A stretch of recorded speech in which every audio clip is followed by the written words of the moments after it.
Tears, defiance, laughter, even a breakdown. We saw it all in week 1 of Casey Anthony's murder trial.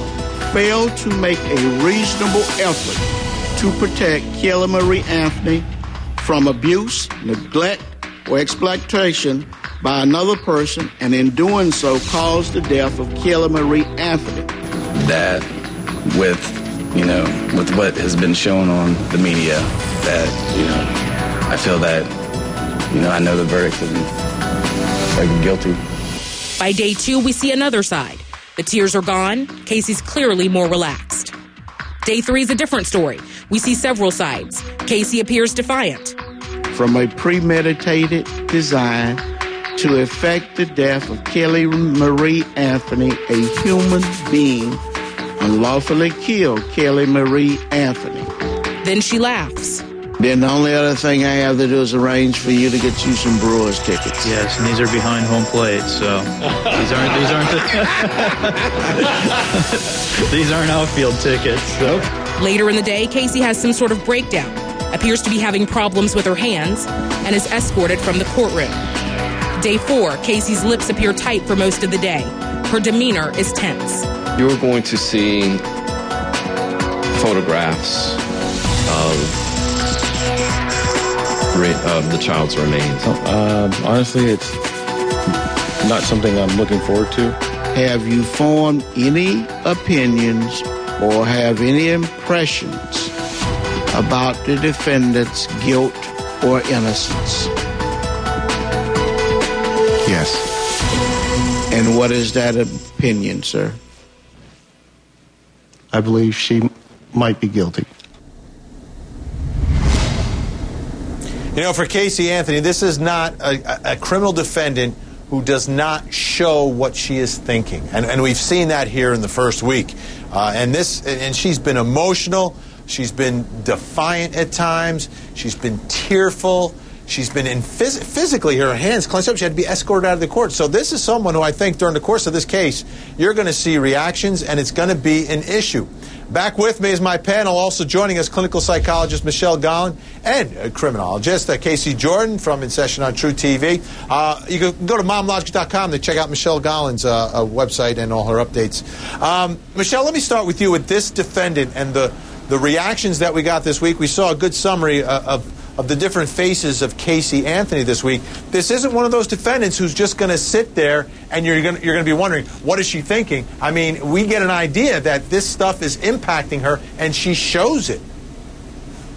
Well, again, I've never treated Casey Anthony, but what seems clear to me, Vinnie, is everything that you're describing is this cluster of someone who has borderline personality disorder or features of that disorder. And that is someone who, in an environment like this, is not going to have the ability to contain herself at all. Good, bad, or ugly, we're going to be seeing a lot out of her. And one thing that happened one day, she's clenching her hands. She had to be physically escorted out of the courtroom for a short while. She was able to return and seem to return to normalcy. But, Michelle, that reminded me a lot of Michael Jackson's child molestation case when the morning before one of the witnesses was going to take the stand, one of the accusers, Michael Jackson has these back spasms. He's got to go to the hospital, and then he gets rushed back to the courtroom under the judge's order, and he's still wearing his pajama pants. I mean, that's what this is reminding me of someone who they may be physical manifestations of the stress that she's feeling inside that courtroom. Well, yeah, I mean, she is under a serious amount of stress, obviously, as a defendant in the murder trial of her child.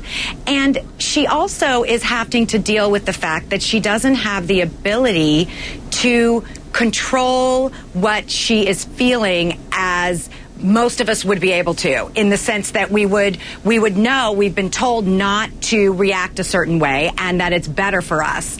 She breaks boundaries. She doesn't listen to her lawyers. She reacts in ways that are not helpful, whether she's guilty or innocent, not helpful.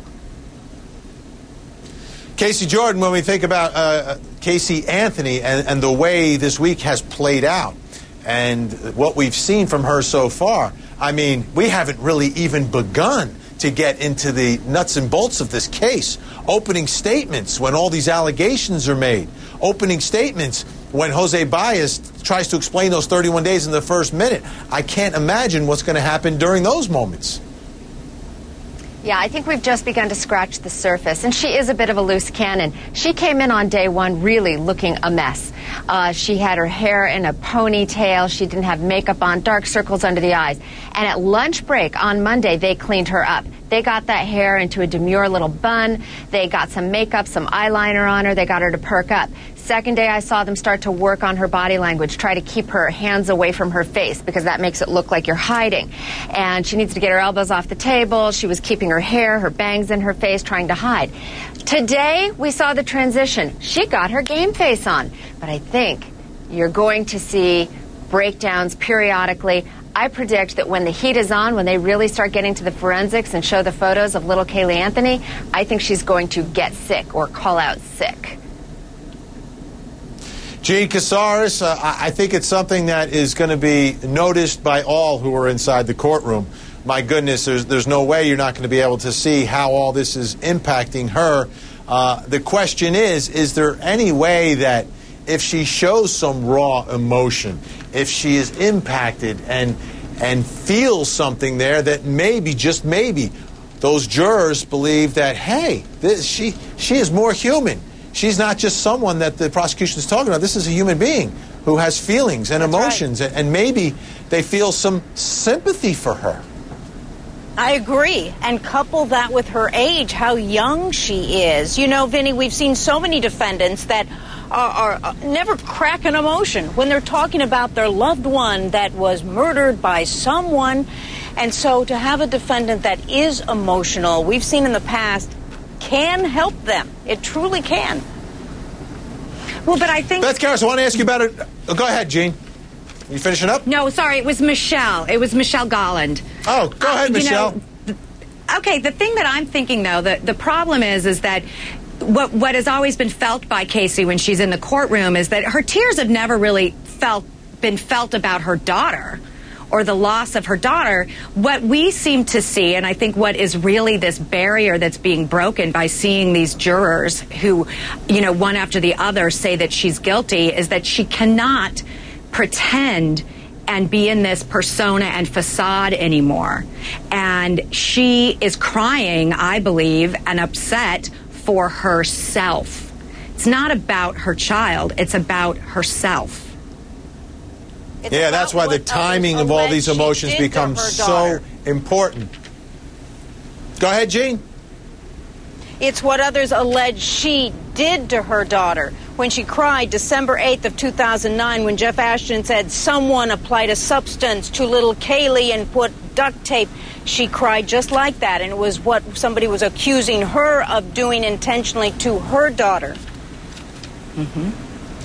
It's going to be a big part of this case, and I think she's going to have a difficult time holding up, and I think it's going to impact the way this case plays out. Michelle Golland, thank you so much.